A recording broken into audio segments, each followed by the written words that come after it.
আসসালামু আলাইকুম আবারও চলে আসলাম আপনাদের মাঝে আরেকটি মনিটর নিয়ে। তো আমাদের হাতে আছে হচ্ছে একটি এলজি ব্র্যান্ডের মনিটর এবং এটা হলো বর্ডারলেস মনিটর আইপিএস প্যানেল।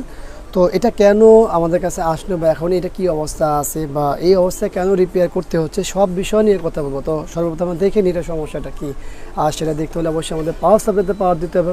তো এই হলো আমাদের পাওয়ার সাপ্লাই 19 ভোল্ট, আমরা 19 ভোল্ট ইন করলাম।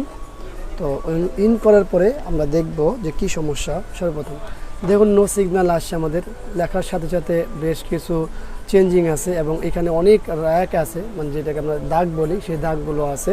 সেটা আরও ভালোভাবে বোঝার জন্য অবশ্যই আমাদের একটা কেবল লাগানো হবে। আমরা এইচডিএমআই কেবলটি কানেকশন করে নিই।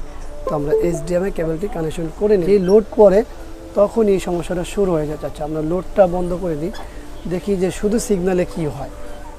দেখুন শুধু সিগন্যালে আসার পরও বন্ধ হয়ে যাচ্ছে এবং এর সাথে অনেক র্যাক আছে, প্রচুর দাগ আছে, আপনারা দেখবেন অল্প সময় এত বোঝাও মুশকিল।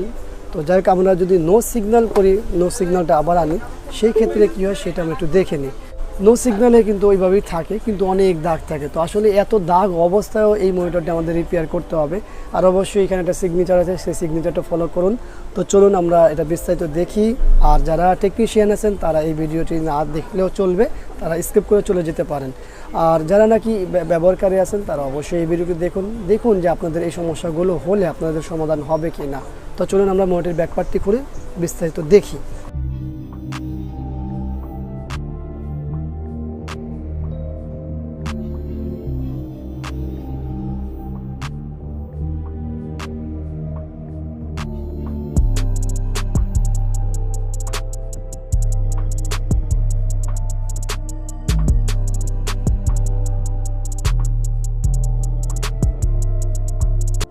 আমরা মনিটরটির ব্যাকপার্টটি খুলে ফেলছি। খোলার পরে এই হলো আমাদের ভিডিও কার্ড। আর আমাদের যেহেতু প্যানেল বোর্ডের সমস্যা, প্যানেলের ত্রিকোণ বোর্ডের সমস্যা, সেক্ষেত্রে আমাদের সব পার্টই খুলতে হবে। তো সব পার্ট খুলতে হলে অবশ্যই আমাদের সব খুলিয়ে নিতে হবে। আর সেগুলো খুলতে হলে এই চারোপাশে যে স্ক্রুগুলো আছে সেই জিনিসগুলো খুলতে হবে।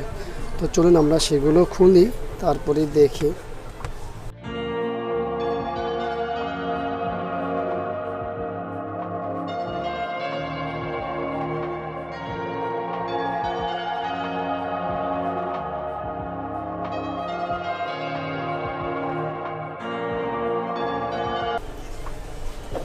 আমরা স্ক্রুগুলো খুলে ফেলছি, এখন এই জিনিসগুলো খুলে নিতে হবে।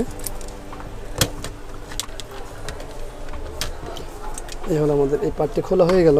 এরপরে আমাদের প্যানেলের স্ক্রুগুলো খুলতে হবে। এই হলো আমাদের স্ক্রু খোলা, এই হলো আমাদের ত্রিকোণ বোর্ডটি ওপেন। আমরা সব খুলে ফেলছি। এরপরে আমরা দেখব যে এখানে আসলে কোনো সমস্যা আছে কিনা ফিজিক্যালি, যেটা আমরা সবসময় দেখি এবং দেখতে বলি। যদিও এই মনিটরটি যারা ব্যবহার করেছেন তারা অবশ্যই খুলবেন না, তো না খুললে তো আর দেখারও প্রয়োজন নেই।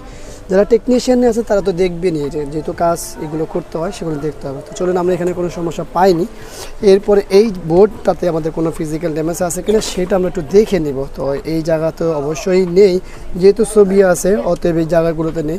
তো আমরা আরেকবার পাওয়ার দিব, পাওয়ার দিয়ে আমরা দেখব যে আসলে আমাদের এই যে ডিসি টু ডিসি আইসি আছে এইটা, সেটা কতটুকু গরম হয় বা কি আসল বিষয়, এই জিনিসটা একটু দেখতে হবে। আর এই জিনিসটা দেখাটা আমাদের দরকার আছে। তো এই হলো আমাদের পাওয়ার দেওয়া, আমরা পাওয়ার দিলাম, দেখতেই পাচ্ছি এই হলো বাতি জ্বলছে। আমাদের প্যানেলও ডাটা আসছে, এই হলো প্যানেলের ডাটা, ওই অবস্থায় আছে। তো আমরা এখন দেখব, দাগ তো আছে, অনেক দাগ সবগুলোই আছে। তো আমরা এখন দেখব আমাদের ডিসি টু ডিসি আইসি কী অবস্থা, কতটুকু গরম হয়। গরম হচ্ছে, অনেক গরম হচ্ছে, এত গরম হবে না, তার অর্থ আমাদের প্যানেল শর্ট আছে। প্যানেলের শর্ট থাকলে এই জিনিসগুলো হয় স্বাভাবিকভাবে। তো যাই হোক, আমরা দেখি এটা কি করণীয় বা কি করতে পারি এবং এই দাগগুলো যায় কিনা সেটা আমরা দেখব। তো আমরা অনেক সময় দিয়েছি এই মনিটরটির পিছনে, দেওয়ার পরে কি রেজাল্ট আসে সেটা একটু আমরা আপনাদের সাথে শেয়ার করব, তারপরে বিস্তারিত আলাপ করব। তো এই দেখুন অলরেডি আমাদের মনিটরটি ছবি চলে আসে, কিন্তু মানে দাগ কাকে বলে, যে দাগের কোনো শেষ নেই। আপনারা নিশ্চয়ই এই সিগনেচারটি দেখতে পাচ্ছেন। তো এই সিগনেচারটি ওই সময় দেখিয়েছি, কিন্তু প্যানেলে দাগ ছিল, কিন্তু ওই যে ছবি এসে চলে যাওয়া বা বিভিন্ন রকমের যে সমস্যাটা ছিল সে আমরা সমাধান করার পরে পেলাম যে এত পরিমাণ দাগ। তো ওই ভাইয়ের বক্তব্য ছিল যে দাগ দিয়ে ওই ভাইয়ের চল। তো এই কারণে এই মোটরটি সে রিপেয়ার করতে রাজি এবং এই দাগ সহ চালানোর জন্য সে মানে আগ্রহ প্রকাশ করেছে। এই জন্য আমরা কিন্তু এই মোটরটি রিপেয়ার করেছি। এছাড়া আমরা কিন্তু এত দাগ থাকলে ফার্স্ট টাইম যে মোটরগুলো এত দাগ থাকে সেই মোটরগুলো কিন্তু আমরা ঠিক করি না। তো এখন কি করণীয়, এটা তো এর বেশি হচ্ছে না।